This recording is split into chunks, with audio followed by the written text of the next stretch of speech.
यशायाह भविष्यवक्ता की पुस्तक अध्याय 31। यशायाह अध्याय 31। हाय उन पर जो मिस्र को सहायता पाने के लिए जाते हैं और घोड़ों का आसरा करते हैं और रथों पर भरोसा रखते, क्योंकि वे बहुत हैं, और सवारों पर, क्योंकि वे अति बलवान हैं, पर इस्राएल के पवित्र की ओर दृष्टि नहीं करते और न यहोवा की खोज में लगते हैं।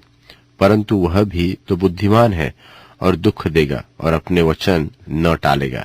वह उठकर कुकर्मियों के घराने पर और अनर्थकारियों के सहायकों पर भी चढ़ाई करेगा, क्योंकि मिस्री लोग तो ईश्वर नहीं मनुष्य ही है, और उनके घोड़े आत्मा नहीं शरीर ही है।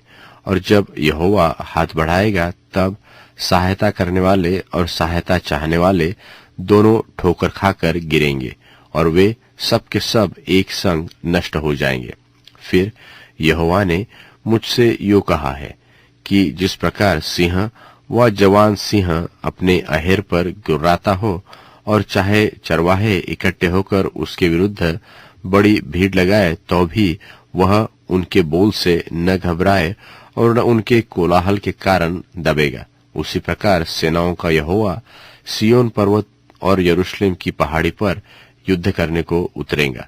पंख फैलाई हुई चिड़ियों की नाई सेनाओं का यहोवा यरूशलेम की रक्षा करेगा। वह उसकी रक्षा करके बचाएगा और उनको बिन छुए ही उद्धार करेगा। हे इस्राएलियों, जिसके विरुद्ध तुमने भारी बलवा किया है उसी की ओर फिरो। उस समय तुम लोग सोने चांदी की अपनी अपनी मूर्तियों से, जिन्हें तुम बनाकर पापी हो गए हो, घृणा करोगे। तब अश्शूर उस तलवार से गिराया जाएगा जो मनुष्य की नहीं, वह उस तलवार का कौर हो जाएगा जो आदमी की नहीं, और वह तलवार के सामने से भागेगा और उसके जवान बेगार में पकड़े जाएंगे, और वह भय के मारे अपने सुंदर भवन से जाता रहेगा और उसके हाकिम ध्वजा के कारण विस्मित होंगे।